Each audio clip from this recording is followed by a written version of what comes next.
میں اپنے کمرے میں جا کے بیٹھ گئی، رونے لگی۔ نور کو بھی شاید پتا تھا کہ شام کو آنے والے مہمان کس کے لیے آ رہے ہیں۔ مجھے روتا دیکھ کے کہنے لگی کیا ہوا ہے تمہیں؟ میں نے کہا تمہیں تو جیسے پتہ نہیں ہے۔ کہنے لگی مجھے پتہ ہے، اور مجھے لگتا ہے کہ چھوٹی تائی اماں بالکل ٹھیک کر رہی ہیں حیا۔ اگر انسان میں اپنے اچھے برے کا فرق سمجھنے کی صلاحیت نہ ہو تو اپنا فیصلہ ماں باپ کے سپرد کر دینا چاہیے۔ تائی اماں تمہارے بارے میں سب کے سامنے بہت بری باتیں کرتی ہیں، تم پہ بڑے گھٹیا الزام لگاتی ہیں، پتہ نہیں تم کیسے سن لیتی ہو۔ شبانہ تائی اماں سے نہیں سنے جاتے ہوں گے، اچھا ہے کہ تمہارا رشتہ کہیں اور ہو جائے۔ میں نے کہا کیسی دوست ہو تم جانتی ہو نا کہ میں… وہ کہنے لگی بے فضول کی باتیں چھوڑ دو، منہ دھو، اچھے سے تیار ہو، بہت اچھا رشتہ ہے، ہادی سے 1000 درجے بہتر ہے۔ شام کو مہمان بھی آئے، میں نے کچن میں جا کے کوئی بھی تیاری نہیں کی، سب کچھ نور نے ہی بنایا تھا۔ اس وقت مجھے سبھی اپنے دشمن لگ رہے تھے۔ وہ لوگ آئے تو میں خاموش بیٹھی رہی۔ سامنے بیٹھی خاتون نے مجھ سے کئی سوال کیے، پر میں نے ٹھیک سے کوئی بھی جواب نہیں دیا۔ حالانکہ میری والدہ مجھے بار بار کہہ رہی تھی کہ بیٹا وہ کچھ پوچھ رہی ہیں، لیکن میں بت بنی بیٹھی رہی۔ شاید میرا رویہ دیکھ کے ان خاتون کا موڈ خراب ہوا۔ بہت جلد ہی وہ لوگ اٹھ کے چلے گئے، اور اس کے بعد وہ ہوا جس کی مجھے توقع نہیں تھی۔ میری والدہ نے کمرے میں آ کے میرے منہ پہ زوردار تھپڑ مارا۔ یہ کیا بدتمیزی تھی جو تم نے کی ہے؟ تمہیں ہماری عزت کا کوئی پاس نہیں ہے، تم اتنی ڈھیٹ کیوں ہو؟ ہم تمہارے لیے کیا کچھ کر رہے ہیں لیکن تم… میں نے چپ چاپ تھپڑ کھا لیا، کیونکہ میں جانتی تھی کہ جس راہ پہ میں چل نکلی ہوں وہاں پہ کچھ بھی آسان نہیں ہے۔ مجھے ہر ظلم و ستم برداشت کرنا تھا جب تک ہادی واپس نہ آ جاتا۔ میری ماں نے مجھے بہت باتیں سنائی، میری آنکھوں سے آنسو بہہ رہے تھے، لیکن میں نے کچھ نہیں کہا۔ اس سے پہلے کہ میری ماں مجھے دوسرا تھپڑ مارتی، نور نے میری والدہ کا ہاتھ پکڑ لیا۔ چھوٹی تائی امی چھوڑیں، اسے مت ماریں، اس کا کیا قصور ہے؟ قصور ہادی کا ہے۔ میری والدہ کہنے لگی یہ اپنی زندگی برباد کر بیٹھے گی، اس کا کچھ نہیں جائے گا، مرد کا کبھی بھی کچھ نہیں جاتا۔ میری والدہ خود بھی رونے لگی۔ نور انہیں چپ کروانے لگی، لیکن میں اپنی جگہ سے ہلی بھی نہ اپنی ماں کو چپ کروایا نہ ان کے آنسو صاف کیے۔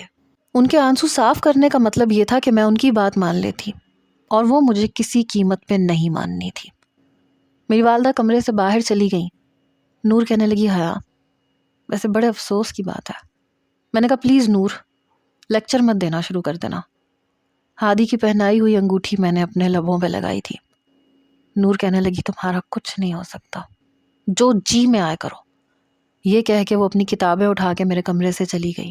میں لیٹ چکی تھی، رات کا کھانا نہ میں نے کھایا اور نہ ہی مجھ سے کسی نے پوچھا۔ میں صبح بھی بھوکی پیاسی ہاسپٹل چلی گئی۔ آج میں کافی چپ سی تھی، جو کام مجھ سے کہا جاتا چپ چاپ کر دیتی۔ ہاف ٹائم میں مریم اور سدرا کہنے لگیں چلو آؤ کچھ کھاتے ہیں۔ میں نے کہا نہیں مجھے بھوک نہیں ہے، تم لوگ جاؤ کھا لو۔ سدرا کہنے لگی کیا بات ہے، صبح سے چپ ہو، کیا ڈاکٹر ارحم نے بہت زیادہ ڈانٹ دیا تھا تمہیں؟ میں نے کہا نہیں انہوں نے کچھ نہیں کہا، بس ایسے ہی۔ سدرا اور مریم جا چکی تھیں اور میں وارڈ میں ہی تھی۔ آہستہ آہستہ باری باری سب لوگ چلے گئے، لنچ کیا، لیکن میں وہیں رہی۔ کچھ دیر بعد ڈاکٹر آئے، مجھ سے کہنے لگے آپ نے لنچ کر لیا؟ میں نے کہا یس سر۔ کہنے لگے اوکے، ایکچولی آج ایک بچے کا آپریٹ کرنا ہے، اس کے دل میں سوراخ ہے۔ سب اسٹوڈنٹس آج آپریشن تھیٹر میں ہوں گے اور میں چاہوں گا کہ آپ بھی پوری توجہ سے دیکھیں۔ میں ابھی بھی غائب دماغی سے بیٹھی ہوئی تھی، سر پہ وہی چیزیں سوار تھیں۔ آج ایک رشتہ آیا ہے، کل کو اور آ جائے گا، ابھی 3 سال باقی تھے، بس 1 ہی سال تو گزرا تھا۔ کیا کروں؟ کیا ہادی کو بتا دوں یا چپ رہوں؟ حیا میں آپ سے بات کر رہا ہوں، ڈاکٹر ارحم نے دوبارہ سے پکارا۔ میں بری طرح سے چونکی۔ یس سر، میں پوری توجہ سے سب کچھ دیکھوں گی، ڈونٹ وری۔ باقی اسٹوڈنٹ سے بھی ڈاکٹر ارحم نے کہا کہ وہ بھی تیار ہو جائے۔ مریم اور سدرا بھی لنچ کے بعد آ چکی تھیں، مگر جیسے ہی میں نے ایک چھوٹے سے بچے کو اسٹریچر پہ آپریشن تھیٹر کے اندر جاتے دیکھا تو میرا دل زور سے دھڑکا تھا۔ آپریشن تھیٹر کے باہر کھڑے ہوئے میرے ہاتھ پہلے ہی ٹھنڈے ہو چکے تھے، دل جیسے سینے میں ٹھیک سے بیٹھ ہی نہیں رہا تھا۔ اندر آئے سب اسٹوڈنٹس، ڈاکٹر ارحم کی آواز آئی۔ ہم سب نے ایک ایک کر کے جلدی جلدی کیپ اور ماسک پہنا اور ہم اندر داخل ہو گئے۔ اوٹی کے اندر قدم رکھتے ہی ایک عجیب سی بو نے مجھے گھیر لیا، دوائیوں، جراثیم کش محلول اور کسی انجانی سی چیز کی ملی جلی خوشبو۔ روشنی اتنی تیز تھی کہ آنکھیں چند لمحوں کے لیے جھپک گئیں۔ اوٹی کے اندر کا ماحول بالکل مختلف تھا، تیز سفید لائٹس، مشینوں کی ہلکی بیپ اور ہر چیز اپنی جگہ پہ ترتیب سے رکھی ہوئی۔ درمیان میں ایک چھوٹا سا بیڈ تھا جس پہ ایک 5 سالہ بچہ لیٹا ہوا تھا، چھوٹا سا معصوم سا۔ میرا دل ایک دم سے سکڑ گیا۔ وہ 5 سال کا بھی مشکل سے ہوگا، سفید چادر میں آدھا ڈھکا ہوا تھا، چہرہ بالکل معصوم، آنکھیں بند۔ میرے دل کو جیسے کسی نے مٹھی میں پکڑ لیا، اتنا چھوٹا، اور اس کا دل۔ VSD کیس ہے، دل میں سوراخ ہے، ڈاکٹر ارحم کی آواز پس منظر میں گونجی، مگر میرا دھیان بس اس بچے کی طرف تھا، اس کی پلکیں، اس کی چھوٹی سی ناک، جیسے ابھی آنکھیں کھول کے ماں کو ڈھونڈنے لگے گا۔ ڈاکٹر ارحم کی پھر سے آواز آئی، اگر اسے بند نہ کیا جائے تو بچے کے لیے آگے مسائل پیدا ہو سکتے ہیں۔ ہم سب خاموشی سے سن رہے تھے۔ میں نے دوبارہ بچے کی طرف دیکھا۔ اینستھیزیا دے نرس۔ نرس نے بچے کے ہاتھ میں انجیکشن لگایا۔ میں نے بے اختیار ایک قدم پیچھے لیا۔ یہ سو رہا ہے یا اسے سلا دیا جا رہا ہے؟ دل نے عجیب سا سوال کیا۔ وائٹلز سٹیبل، شروع کرتے ہیں، اسکیلپل۔ یہ لفظ میرے کانوں میں گونجا اور اگلے ہی لمحے چمکتی ہوئی چھری بچے کے سینے کے قریب گئی۔ میرا سانس وہیں رک گیا۔ پہلا کٹ لگتے ہی میں نے زور سے آنکھیں میچ لی اور ساتھ کھڑی سدرا کا ہاتھ یوں پکڑ کے دبایا جیسے میرے دل پہ کٹ لگا ہو۔ یہ واقعی ہو رہا تھا۔ خون کی ہلکی سی لکیر ابھری، پھر آہستہ آہستہ بڑھنے لگی۔ اسٹیڈی، ڈاکٹر ارحم کی آواز پرسکون تھی، مگر میرے اندر سب کچھ بکھر رہا تھا۔ ریٹریکٹرز دیں۔ سینہ آہستہ آہستہ کھولا جا رہا تھا، اور پھر وہ لمحہ آیا جب میں نے ایک زندہ انسان کا کھلا ہوا سینہ دیکھا۔ میری آنکھیں خود بخود پھیل گئیں، دل جیسے زور سے ٹکرایا۔ یہ دل ہے۔ میرے سامنے ایک چھوٹا سا دل، خون میں بھیگا ہوا، دھڑکتا ہوا۔ میری سانس بے ترتیب ہو گئی، کانوں میں صرف بیپ بیپ بیپ کی آواز گونج رہی تھی۔ اسٹوڈینٹس، دھیان سے دیکھیے۔ ڈاکٹر ارحم کی آواز آ رہی تھی مگر الفاظ سمجھ میں نہیں آ رہے تھے۔ میری نظر اس دل پہ جم گئی۔ وہ حرکت کر رہا تھا، ہر دھڑکن کے ساتھ، جیسے زندہ ہونے کا اعلان کر رہا ہو، اور میں وہیں کھڑی ساکت۔ یہ دل ہے، اس میں سوراخ ہے، اگر یہ رک گیا تو۔ خیالات ایک دوسرے سے ٹکرا رہے تھے۔ Clamp they, by pass ready رکھیں۔ آواز دور سے آتی محسوس ہو رہی تھی۔ میری ہتھیلیاں پسینے سے بھیگ گئیں، گلا خشک ہو گیا، سانس جیسے پوری نہیں آ رہی تھی۔ میں نے ایک لمحے کے لیے بچے کے چہرے کی طرف دیکھا، پھر دوبارہ اس کے کھلے ہوئے سینے کی طرف دیکھا، اور اس بار مجھے لگا جیسے زمین ہل گئی، آنکھوں کے سامنے دھند چھانے لگی۔ میں یہ نہیں دیکھ سکتی، میں یہ نہیں کر سکتی، میں یہ نہیں کر سکتی۔ سب دل چیخ رہا تھا۔ مس حیا، دھیان۔ آواز آئی، لیکن اب بہت دیر ہو چکی تھی۔ میں نے پیچھے ہٹنے کی کوشش کی مگر قدم لڑکھڑا گئے، ہاتھ سے فائل چھوٹی اور اگلے ہی لمحے سب اندھیرا۔ حیا، سدرا نے پکارا۔ اوٹی میں ایک لمحے کے لیے ہلکی سی ہلچل ہوئی۔ کنٹینیو کریں، ڈاکٹر ارحم کی آواز آئی، سخت واضح۔ پیشنٹ فرسٹ، اسے باہر لے جائیں۔ نرس نے مجھے سنبھالا۔ ایک لمحے کے لیے ڈاکٹر ارحم کی نظر میری طرف اٹھی، پھر واپس فوراً اس دھڑکتے ہوئے دل پہ۔ فوکس، کوئی غلطی نہیں ہونی چاہیے۔ اور سرجری جاری رہی، اسی سکون، اسی ترتیب کے ساتھ، اور میں اوٹی کے باہر بے ہوش پڑی تھی۔ میرا دل ابھی بھی تیز دھڑک رہا تھا، میں ہوش کی دنیا سے بیگانہ ہوئی تھی۔ جب مجھے ہوش آیا تو میں اسی ہاسپٹل کے ایک کمرے میں تھی۔ میرے ہاتھ میں ڈرپ لگی ہوئی تھی، نرس میری پلس دیکھ رہی تھی۔ ہوش میں آتے ہی میں ایک دم سے اٹھ کے بیٹھی۔ نرس کہنے لگی، آرام سے لیٹی رہو، تمہارا بی پی بہت زیادہ لو ہو گیا تھا، مریم نے بتایا کہ تم نے کھانا بھی نہیں کھایا تھا۔ میں نے کہا وہ بچہ ٹھیک ہے؟ میرا دل اس بچے کے لیے مچلا تھا۔ نرس کہنے لگی ہاں آپریشن سکسیسفل ہوا ہے۔ میں نے گہری سانس لی، میں نے کہا شکر ہے۔ کچھ دیر بعد ہی ڈاکٹر ارحم اندر داخل ہوئے۔ مجھے ہوش میں دیکھ کے نرس سے کہنے لگے آپ وارڈ میں جائیے اور بیڈ نمبر 3 کی ڈرپ چینج کیجیے۔ نرس باہر چلی گئی۔ وہ کرسی گھسیٹ کے میرے فولڈنگ بیڈ کے پاس آ کے بیٹھ گئے۔ کہنے لگے مجھے یہ سمجھ میں نہیں آتا کہ آپ نے اپنے لیے یہ فیلڈ کیوں چنی۔ میں نے کہا کیا مطلب سر؟ کہنے لگے کسی پیشنٹ کو انجیکشن لگانا پڑے تو آپ آنکھیں بند کر لیتی ہیں۔ بی پی چیک کرتے ہوئے آپ کے ہاتھوں کی کپکپاہٹ ابھی تک ٹھیک نہیں ہوئی۔ آپریشن دیکھ کے آپ بے ہوش ہو گئی۔ حیا مجھے لگتا ہے کہ آپ یہ فیلڈ کسی کے پریشر میں آ کے جوائن تو کر چکی ہیں، لیکن آپ سے یہ سب کچھ ہو نہیں رہا۔ وہ 1 منٹ میں میری کیفیت کو سمجھ گیا تھا۔ میں نے کہا نہیں ایسی بات نہیں ہے، بس اس بچے کو دیکھ کے مجھے کچھ ہونے لگا تھا۔ ڈر لگ رہا تھا کہ اسے کہیں کچھ ہو نہ جائے، وہ مر نہ جائے۔ ڈاکٹر ارحم کہنے لگے یہ ہاسپٹل ہے، یہاں کچھ بھی ہو سکتا ہے، سب کچھ پاسبل ہے۔ 15 اسٹوڈنٹس میں سے صرف آپ کو غشی کا دورہ پڑا اور آپ بے ہوش ہو گئیں۔ باقی کے 14 اسٹوڈنٹس بھی وہیں موجود تھے نا۔ ایسا سب کچھ وہ بھی اپنے دماغ میں سوچ رہے ہوں گے۔ مجھے یہ لگتا ہے کہ آپ خود پہ طاری کر لیتی ہیں۔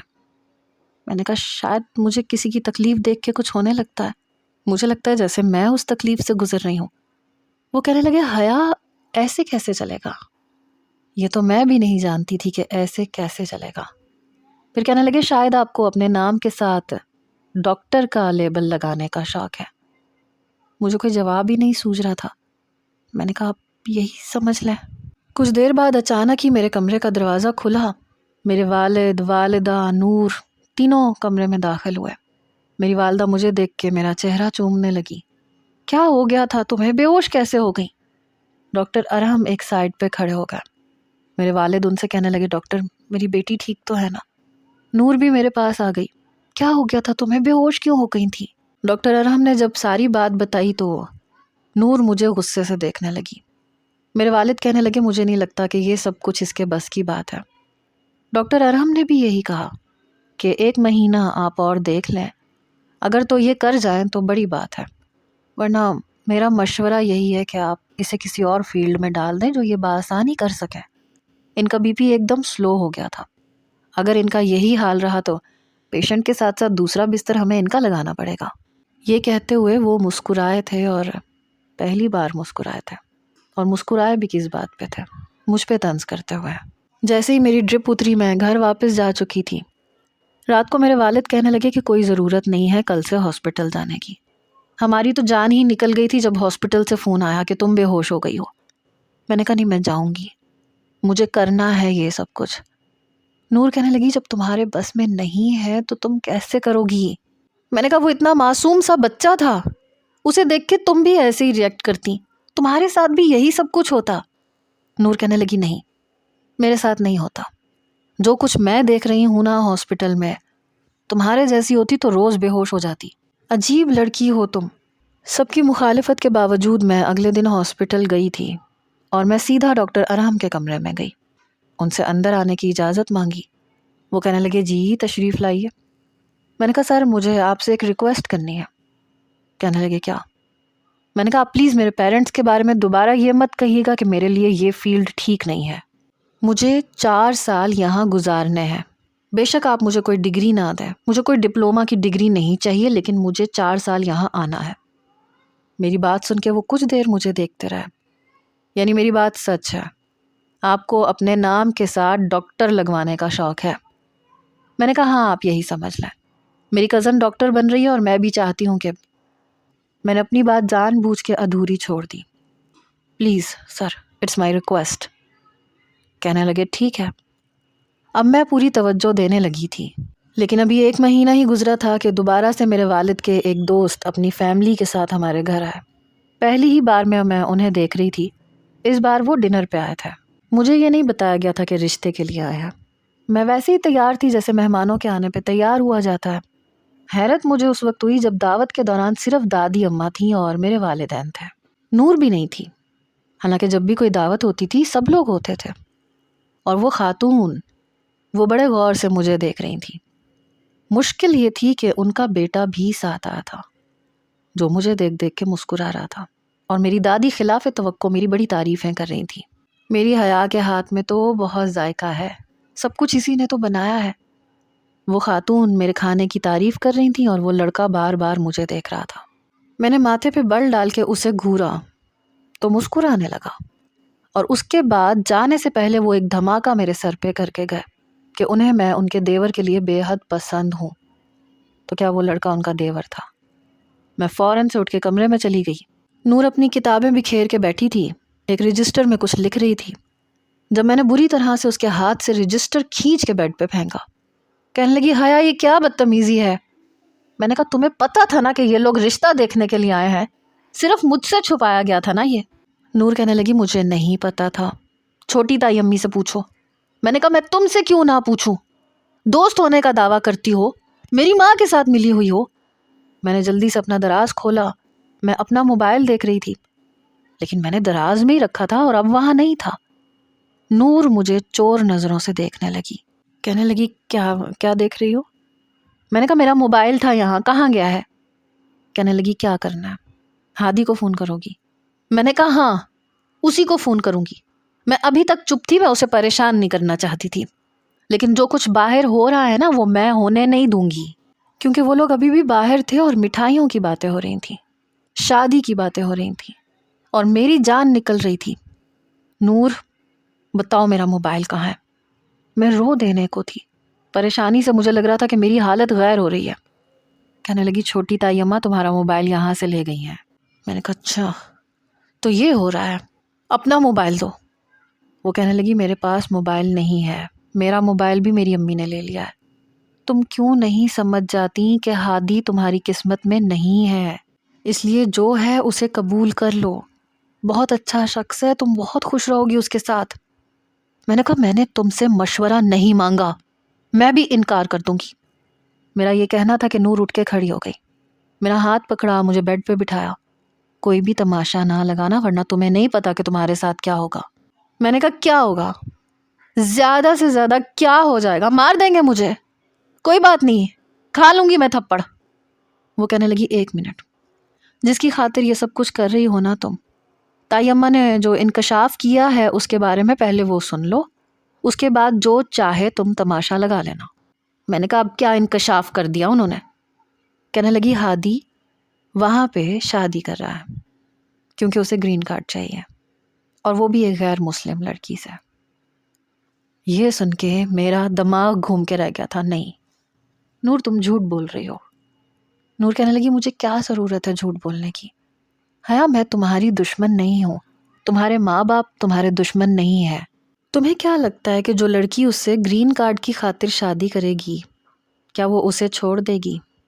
ایسا نہیں ہوتا، سب جھوٹ ہے، بہانے بنا رہا ہے وہ۔ اور تائی اماں بہت خوش ہیں، انہیں بس تم برداشت نہیں ہو، تمہاری جگہ کوئی بھی آ جائے انہیں اعتراض نہیں ہے۔ میں نے کہا تم سب لوگ جھوٹے ہو۔ ایک بار ہادی مجھ سے یہ کہہ دے کہ وہ واقعی کسی سے شادی کر رہا ہے۔ کہنے لگی تم کیوں اس کے منہ سے سن کے اپنی مزید تذلیل کروانا چاہتی ہو؟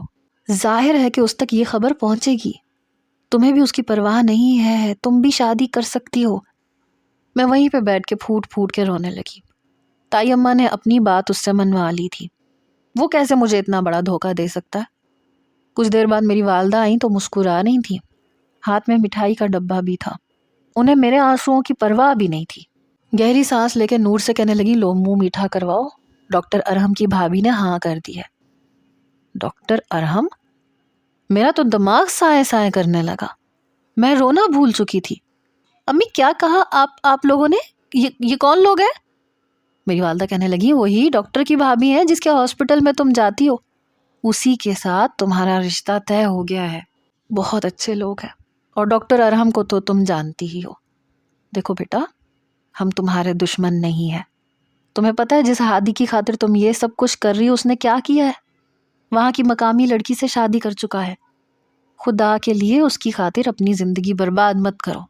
میری ماں مجھے اپنے گلے لگا چکی تھی، میری آنکھوں سے آنسو بہہ رہے تھے اور مجھے لگ رہا تھا میں کوئی پتھر کا مجسمہ بن چکی ہوں۔ شاید سچ ہی کہا جاتا ہے انسان ہر چیز سے لڑ سکتا ہے لیکن اپنی قسمت سے نہیں۔ دروازے پہ دستک ہوئی تو نور سیدھی ہو کے کھڑی ہو گئی کیونکہ باہر ارحم کی بھابھی تھی۔ میری والدہ جلدی سے مجھ سے پیچھے ہٹی، میرے آنسو صاف کیے، کہنے لگی خدا کے لیے حیا کوئی تماشا مت لگانا، کوئی فائدہ نہیں ہے۔ میں بالکل گم سم چپ تھی۔ نور نے دروازہ کھول دیا، وہ مسکراتے ہوئے اندر آئی، ان کے ساتھ وہی نوجوان تھا۔ کہنے لگا امی آپ اجازت دیں تو چاچو کے نام کی انگوٹھی میں پہنا دوں انہیں۔ وہ خاتون مسکرانے لگی، ارے ہاں پہنا دو۔ پرس میں سے انگوٹھی اس خاتون نے نکالی۔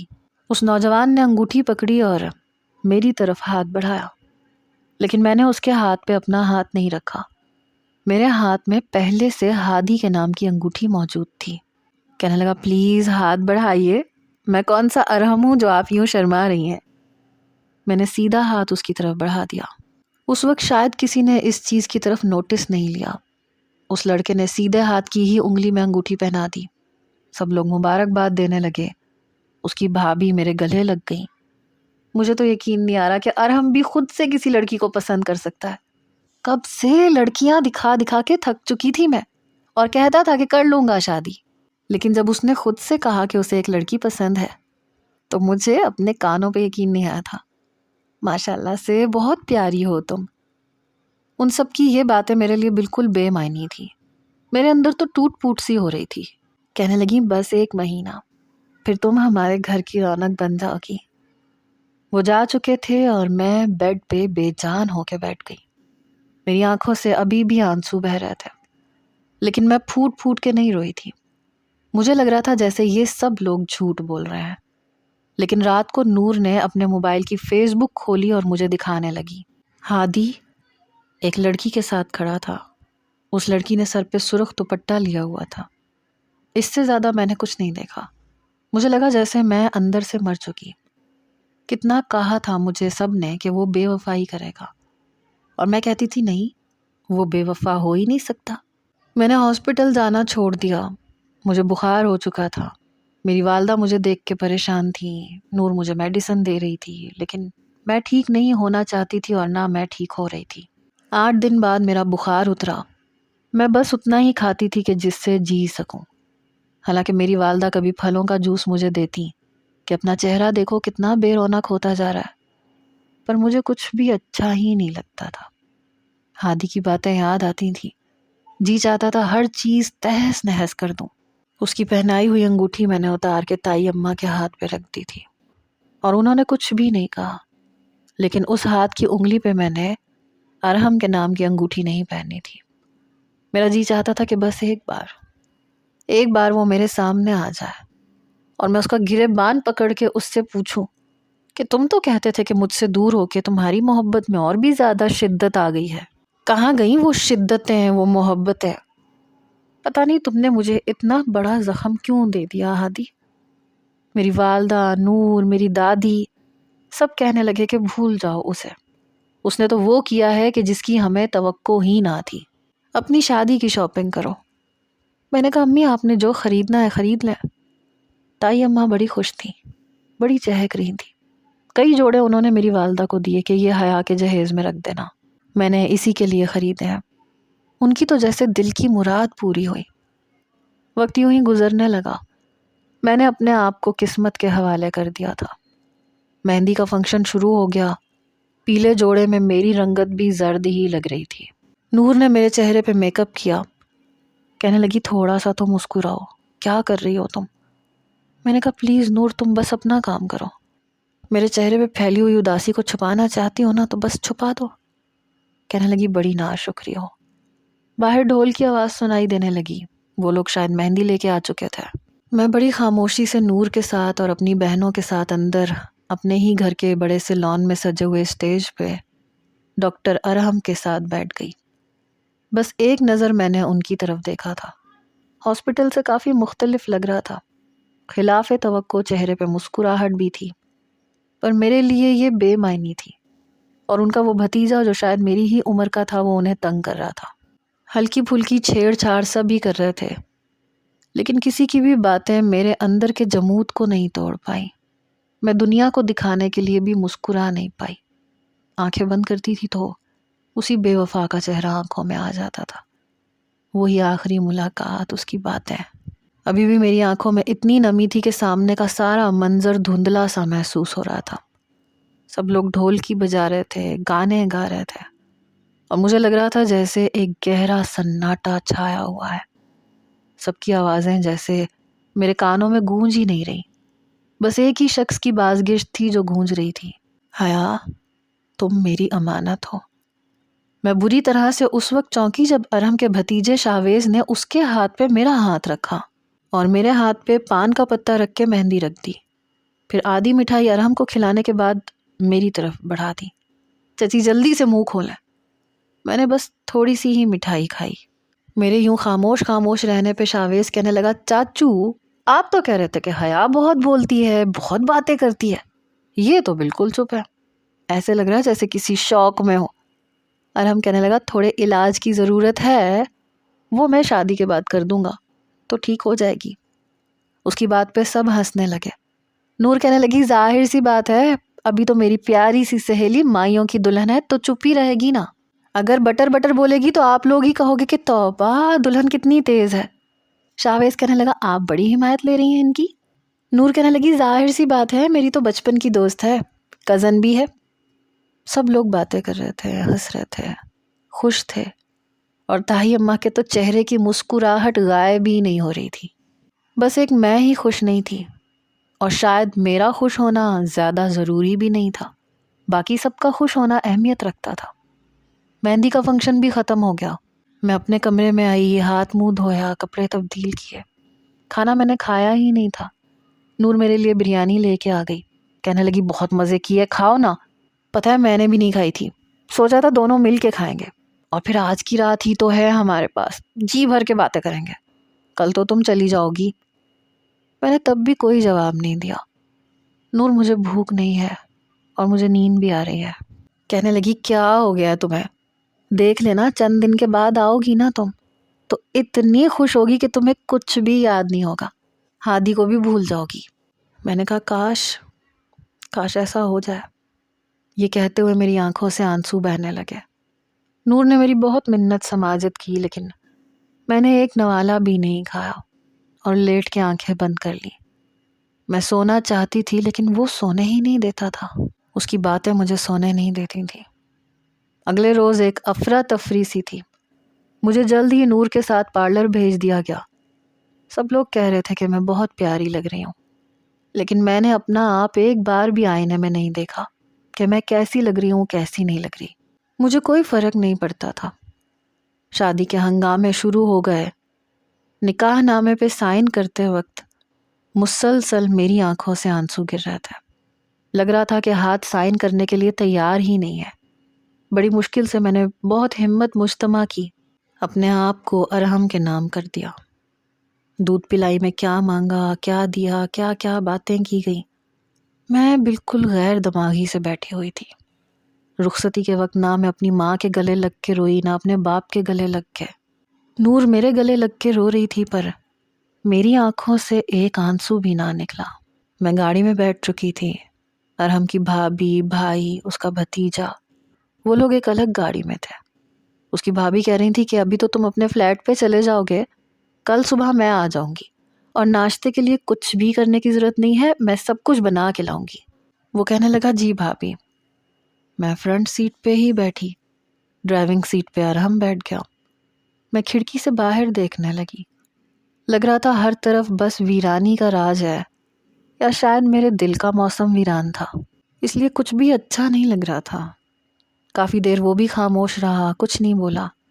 پھر کہنے لگا، کیسا لگ رہا ہے؟ اپنے نام کے ساتھ ڈاکٹر کا لیبل لگوا کے۔ اس کی بات ایسی تھی کہ میں برجستہ پلٹنے پہ مجبور ہوئی۔ کیا مطلب؟ وہ ہنسنے لگا، ارے بھائی، تمہیں بنا او ٹی کیے اپنے نام کے ساتھ ڈاکٹر جو لگانا تھا۔ میں نے ابھی بھی کوئی جواب نہیں دیا، بلکہ اپنا رخ کھڑکی سے باہر کی طرف موڑ لیا، باہر دیکھنے لگی۔ گاڑی ایک اپارٹمنٹ کے اندر داخل ہوئی، پارکنگ ایریا میں کھڑی کی گئی۔ گاڑی سے اترنے میں اسی نے میری مدد کی تھی۔ میرا ہاتھ اس کے ہاتھ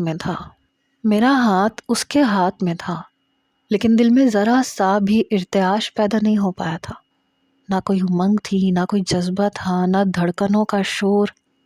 لگتا تھا اندر کسی کی موت ہو چکی ہے، گہرا سناٹا تھا۔ اس کی ہمراہی میں ہی میں سیڑھیاں چڑھ کے فرسٹ فلور میں اس کے فلیٹ کے باہر کھڑی تھی۔ اس نے لاک کھولا، اندر آئی تو 3 کمروں کا اپارٹمنٹ تھا، کافی صاف ستھرا تھا، ہر چیز موجود تھی۔ وہ مجھے کمرے میں لے کے آیا، کمرہ پھولوں سے سجا ہوا تھا، مجھے بیڈ پہ بٹھایا۔ کچھ کھاؤ گی؟ میں نے نفی میں سر ہلایا۔ دروازہ بند ہوا، کنڈی لگی۔ ایسے موقعوں پہ لڑکیوں کے دلوں کی دھڑکن بہت بڑھ جاتی ہے، لیکن میرا دل تو لگتا تھا زندہ ہی نہیں تھا، ہر احساس سے عاری ہو چکا تھا۔ وہ میرے سامنے بیٹھا تھا، لیکن میں نہ نروس تھی، نہ کنفیوز تھی، نہ ڈری، نہ گھبرائی ہوئی تھی۔ اس رات کے حوالے سے مجھ پہ کوئی بھی کیفیت سوار نہیں تھی، نہ خوشی کی، نہ غم کی۔ اس نے گلا صاف کیا، پھر بات کا آغاز کیا۔ حیا، پوچھو گی نہیں کہ میں نے تمہارا انتخاب کیوں کیا؟ میں نے نہ نظریں اٹھائی اور نہ یہ کہا کہ جی بتائیے آپ نے میرا انتخاب کیوں کیا؟ کیا دنیا جہان میں آپ کو اور کوئی لڑکی نہیں ملی تھی؟ پھر کہنے لگا، او ہو، تو شرم کے مارے تم سے بات نہیں ہو رہی، لیکن یہ سوال تمہارے دل میں موجود تو ہوگا۔ میں نے ابھی بھی کوئی بات نہیں کی۔ کہنے لگا، ایکچولی میں چاہتا تو بھائی کے گھر میں بھی تمہیں لے جا سکتا تھا، لیکن میری روٹین بہت الگ ہے اور میں چاہتا تھا کہ شروع سے ہی ہم سیپریٹ رہیں۔ تم جانتی ہو نا، جوائنٹ فیملی میں شروع میں سب اچھا لگتا ہے، لیکن پھر بعد میں بہت سی کمپلیکیشنز پیدا ہو جاتی ہیں۔ تعلق اگر فاصلے پہ ہی ہوں تو دیر پا قائم رہتے ہیں۔ میرے والدین تو حیات نہیں ہیں، بس بڑے بھائی ہیں اور بہت اچھے ہیں، لیکن میں نے کبھی ان کی زندگی میں انٹرفیئر نہیں کیا۔ یہی وجہ ہے کہ میں کسی کو برا نہیں لگتا، اور تمہارا انتخاب میں نے اس لیے کیا کیونکہ تم میری بہت اچھی برائی کرتی ہو۔ بات ایسی تھی کہ بے ساختہ میں نے اس کی طرف دیکھا۔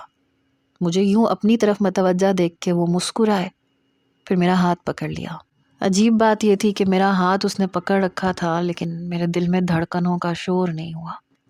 کہنے لگا، تمہارے منہ سے اپنی برائیاں سن کے مجھے برا لگنا چاہیے تھا، لیکن نہیں لگا۔ میں سوچنے لگا کہ ایسا کیوں ہے، اور تم شاید پہلی لڑکی ہو جس نے کھلے عام میری اتنی برائیاں کی۔ تمہارا باتیں کرنے کا انداز مجھے بہت اچھا لگا تھا۔ شروع میں تمہاری دلچسپی نہ ہونے کے برابر تھی، البتہ تم میری دلچسپی کا سبب ضرور بن چکی تھی۔ گھر والے کئی بار مجھ سے شادی کے لیے کہہ چکے تھے، لیکن تم سے ملاقات ہونے کے بعد جب انہوں نے مجھ سے شادی کے لیے پوچھا تو میری آنکھوں میں بس تمہارا ہی چہرہ سما گیا۔ تمہارے والد سے میری اچھی خاصی بات چیت ہونے لگی تھی، اس لیے جب میں نے ان سے پوچھا تو انہوں نے کہا کہ میں اپنے گھر والوں کو تمہارے لیے بھیج سکتا ہوں۔ البتہ مجھے یہ جاننے میں بہت دلچسپی ہے کہ جب تمہیں میرے پروپوزل کے بارے میں پتہ چلا تو تمہارا کیا ری ایکشن تھا؟ میں کیا جواب دیتی؟ میں نے کہا، میں نے یہ فیصلہ اپنے والدین کے ہاتھ میں دے دیا تھا، وہ جہاں بھی کرتے جس سے بھی کرتے میں کر لیتی۔ میرا جواب سن کے کہنے لگے، ہاں بہت سی لڑکیاں ایسا ہی کہتی ہیں، کرتی بھی ہیں، لیکن جب تمہیں یہ پتہ چلا کہ میرا پروپوزل ہے تو شوق تو لگا ہوگا۔ ابھی بھی میرا ہاتھ ارحم کے ہاتھ میں ہی تھا۔ جو شوق مجھے لگا تھا وہ اس بات سے کہیں زیادہ میرے لیے تکلیف دہ تھا۔ میں نے یہ سوچا ہی نہیں تھا کہ میرے لیے رشتہ کس کا آیا ہے۔ پھر کہنے لگا، ویسے ابھی بھی تمہاری نظر میں میرے ویسے ہی خیالات ہیں؟ میں نے نفی میں سر ہلایا۔ کہنے لگا، گڈ یار، پتہ ہے مجھے نا خاموشی سے بہت چڑ ہے، اور مجھے لگتا ہے کہ تمہاری زیادہ باتیں کرنے کی عادت میرے اس گھر میں رونق لگا دے گی۔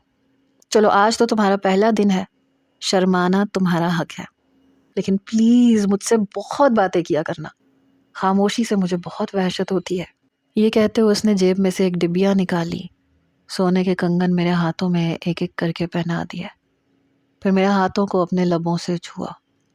کوئی اور لڑکی ہوتی تو شاید اس لمحے شرما جاتی یا کرنٹ کھا کے اپنے ہاتھ پیچھے کر لیتی، پر مجھ جیسی مردہ دل لڑکی کو کچھ بھی تو محسوس نہیں ہو رہا تھا۔ لگ رہا تھا کہ ہر احساس میرے اندر سے مر چکا ہے۔ کہنے لگا، میرا سب کچھ تمہارا ہے، یہ گھر، میں، میرا دل، سب کچھ میرا تمہارا ہے۔ یہ کہہ کے اس نے میرے رخسار پہ بوسہ دیا۔ میں نے آنکھیں بند کر لیں کیونکہ میرا وجود تو اس کا ہو سکتا تھا، لیکن دل، شاید دل نہیں۔ وہ میرے وجود پہ اپنا حق جما رہا تھا، کیونکہ یہ اجازت نکاح پہ سائن کرتے ہی میں اسے دے چکی تھی۔ البتہ دل پہ میرا اپنا پہلے اختیار تھا اور نہ اب۔ میرے دل میں وہ نہیں تھا۔ شاید یہ بات بہت غلط ہے، منافقت ہے، پر اس منافقت پہ میرا اختیار ہی نہیں تھا۔ میں نے پوری رات اپنی آنکھیں نہیں کھولی تھیں اور وہ اسے میری شرم ہی سمجھتا رہا۔ اپنی محبت کا اظہار کر رہا تھا، پیار کر رہا تھا، لیکن میرے کانوں میں بس ایک ہی جملہ بازگشت کر رہا تھا کہ حیا میری امانت ہے، حیا تم میری ہو، تم کسی اور کی نہیں ہو سکتی۔ تم نے میرے علاوہ کسی کو سوچا بھی تو تمہارے دماغ سے اسے کھرچ کے پھینک دوں گا۔ اور آج میرے وجود پہ کسی اور کا حق ہو چکا تھا، جو اپنا حق پورے استحقاق سے استعمال کر رہا تھا، اور وہ کہاں تھا جو دعوے کرتا تھا؟ وہ بھی کسی اور کے پہلو میں سو رہا ہوگا۔ یہ بات مجھے تڑپا رہی تھی۔ اور ہم اب سو چکا تھا لیکن میں جاگ رہی تھی۔ میں اپنی کروٹ مخالف سمت کیے ہوئے تھی۔ حالانکہ لڑکیاں تو اپنے شوہر کے چہرے کو دیکھتی ہیں، کیونکہ جو پیار انہیں ملتا ہے دل میں خود بخود چاہنے کی، دیکھنے کی خواہش ہونے لگتی ہے، لیکن مجھے کوئی خواہش نہیں تھی کہ میں اسے دیکھوں۔ شاید میں آپ سب کو بری لگ رہی ہوں گی کہ میں غلط کر رہی ہوں، اپنے شوہر کے ساتھ ناانصافی کر رہی ہوں، جو اس بات سے انجان ہے کہ میرے دل میں وہ نہیں ہے، کوئی اور ہے۔ لیکن مجھے شاید کوئی فرق نہیں پڑ رہا تھا۔ میری تکلیف مجھ پہ اتنی غالب تھی کہ ارحم کی سنگت نے بھی اس کا جمود نہیں توڑا تھا۔ ابھی بھی آنسو میری آنکھوں میں نہیں تھے۔ کچھ ہی دیر کے بعد میری آنکھوں میں بھی نیند اترنے لگی۔ میں سو گئی۔ صبح میری آنکھ تب کھلی جب مجھے لگا جیسے کسی کے ہونٹوں کا لمس میرے رخسار پہ ہو۔ میں نے آنکھیں کھولیں تو ارحم میرے بے حد قریب تھا۔ میں تمہیں بالکل بھی ڈسٹرب نہ کرتا، لیکن بھابھی آنے والی ہے، تم فریش ہو جاؤ۔ میں بڑی خاموشی سے اٹھی، الماری میں سے کپڑے نکالے، نہا کے پہن لیے، ہلکا پھلکا تیار ہو گئی۔ اسی وقت ارحم کمرے میں آیا، میرے لمبے گیلے بالوں کو دیکھ کے کہنے لگا، مجھے لمبے بالوں سے عشق ہے، شکر ہے کہ تمہارے بال لمبے ہیں۔ یہ سن کے مجھے ہادی کی بات یاد آئی۔ اسے بھی لمبے بال بہت پسند ہے، اور میں کتنے تجربے اپنے بالوں پہ کرتی تھی، کبھی کسی تیل کی مالش، کبھی کسی تیل کی، کہ میرے بال لمبے ہو جائیں کیونکہ ہادی کو پسند ہے۔ میں نے کہا نہیں، مجھے نہیں پسند، میں کٹوانا چاہتی ہوں اپنے بال۔ اور ہم کہنے لگا نہیں، بالکل بھی نہیں، میری طرف سے ایسی کوئی اجازت نہیں ہے۔ میرے بالوں کو میری گردن سے پیچھے کر کے اس نے اپنے لب میری گردن پہ رکھے۔ ارحم کی بھابھی آ چکی تھی، اپنے ساتھ ناشتہ بھی لے کے آئی تھی۔ بڑی اچھی سی تھی، شوخ مزاج، باتیں کرنے والی۔ اس کا بھتیجا بھی میرے آگے ناشتہ رکھ رہا تھا۔ چاچی آپ یہ کھائیں، یہ میں نے اپنے ہاتھ سے بنایا۔ سب لوگ ہنس رہے تھے، باتیں کر رہے تھے، لیکن میں چپ تھی۔ ولیمہ بھی ایسے ہی گزر گیا۔ نور مجھ سے کہنے لگی خوش تو ہو نا؟ میں نے سپاٹ چہرے سے کہا تمہیں کیا لگتا ہے؟ میں ابھی بھی نہیں مسکرا رہی تھی۔ کہنے لگی ٹھیک ہو جاؤ گی، تمہارا شوہر بہت اچھا ہے، مجھے پورا یقین ہے کہ تمہیں ارحم سے محبت ہو جائے گی۔ میں نے کوئی جواب نہیں دیا۔ واپسی پہ میری والدہ کہنے لگی حیا کو ہمارے پاس ہی چھوڑ دو، کل لینے آ جانا۔ لیکن میں نہیں رکی۔ میں نے کہا نہیں، مجھے واپس جانا ہے۔ یہ سن کے ارحم کے چہرے کی مسکراہٹ ضرور گہری ہوئی تھی۔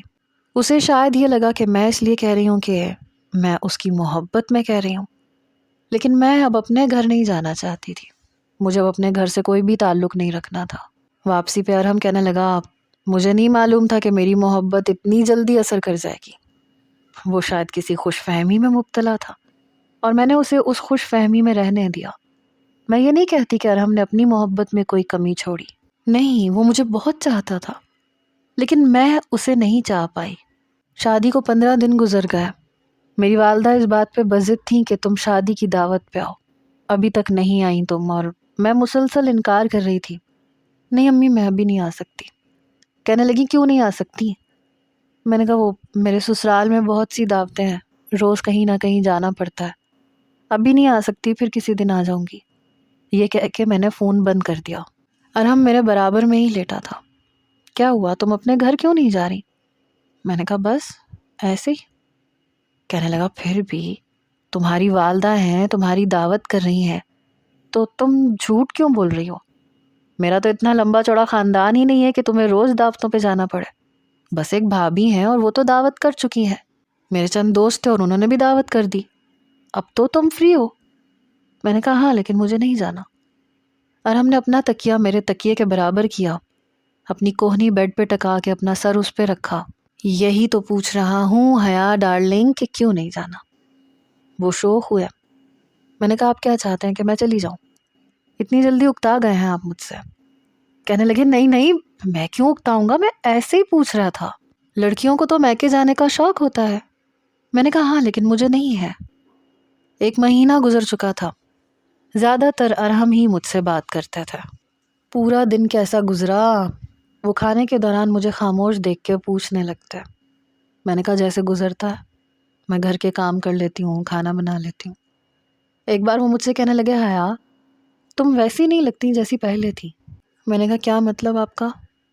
کہنے لگے تم ہاسپٹل میں بہت باتیں کیا کرتی تھی, سدرا اور مریم کے ساتھ اور باقی اسٹوڈنٹس کے ساتھ بھی, لیکن اب ایسے لگتا ہے جیسے اس حیا میں اور اس حیا میں زمین آسمان کا فرق ہے. میں تمہیں پہلے بھی کہہ چکا ہوں کہ مجھے باتیں کرنے والی لڑکیاں اچھی لگتی ہیں. میں نے کہا کرتی تو ہوں باتیں.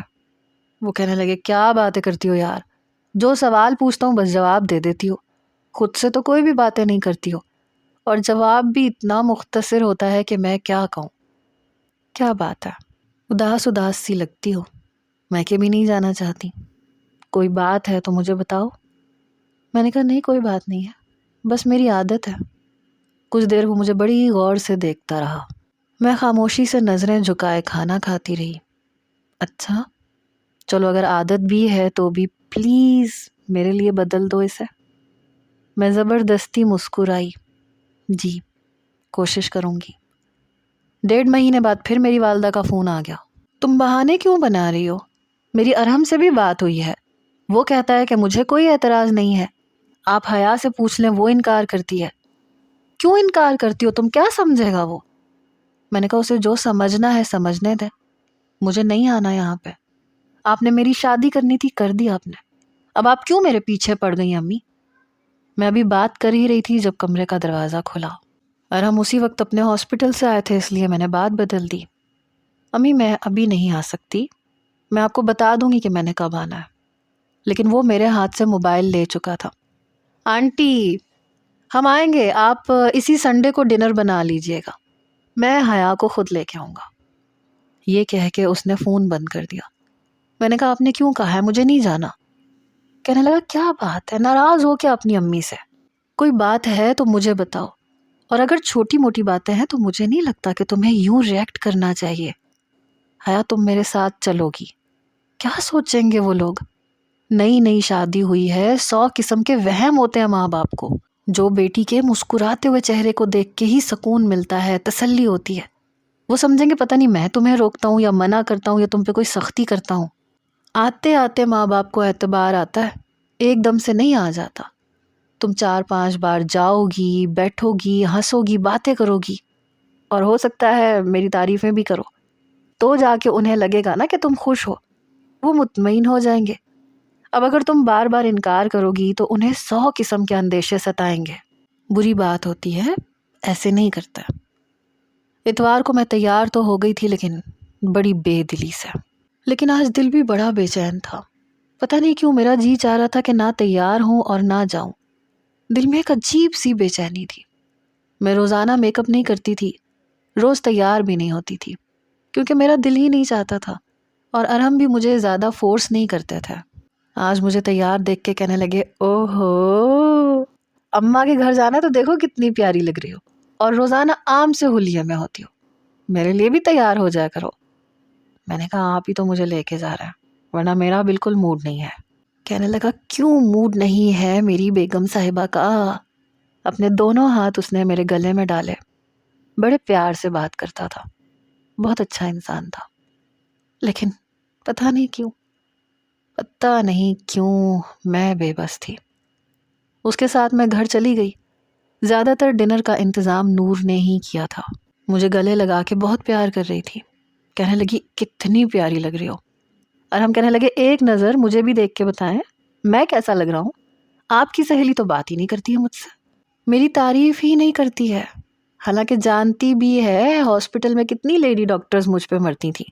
ماحول کو خوشگوار بنانے کے لیے ایسی باتیں کر رہا تھا، لیکن پتہ نہیں کیوں میرے چہرے پہ مسکراہٹ ہی نہیں آتی تھی، چاہ کے بھی نہیں آتی تھی. نور کہنے لگی بس یہ ایسی ہی ہے، ٹھیک ہو جائے گی، جب آپ اتنے اچھے ہیں نا تو اسے بھی اچھا کر ہی دیں گے. کہنے لگا کاش ہو جائے، اس سے کہا کریں کہ باتیں کیا کریں مجھ سے. کچھ بھی نہیں بولتی ہے مجھ سے، چپ رہتی ہے بالکل. نور مجھے گھور رہی تھی، پھر کہنے لگی تم ذرا ڈنر کرو پھر میں تمہاری خاطر تواضع کرتی ہوں. یہ کیا شکایتیں سن رہی ہوں میں نے کہا باتیں میری ساری ختم ہو چکی ہیں، بس میرے پاس کوئی بات ہے ہی نہیں جو کروں. اب کوئی باتیں ہیں ہی نہیں تو کیا باتیں کروں میں. پتہ نہیں کیوں مجھے ہر بات سے چڑ ہوتی تھی. ابھی ہم ڈنر کر ہی رہے تھے جب باہر کی ڈور بیل بجی. نور بار بار ارحم سے کہہ رہی تھی ارحم بھائی یہ لیں، یہ میں نے اپنے ہاتھ سے بنایا. ویسے تو میری کوکنگ حیا سے اچھی نہیں ہے لیکن پھر بھی بہت اچھی ہے. وہ کہنے لگے ہاں یہ تو ہے، حیا واقعی بہت مزے کا کھانا بناتی ہے. میں بس اپنی چمچ سے پلیٹ میں چاول ادھر ادھر ہی کر رہی تھی. سب لوگ کہتے تھے تو ایک آدھ چمچ منہ میں ڈال لیتی تھی. تبھی تیز تیز قدموں کی چاپ مجھے سنائی تھی. لگ رہا تھا جیسے وہ قدم میرے دل پہ رکھے جا رہا ہوں. بیگ گھسیٹنے کی آواز تھی.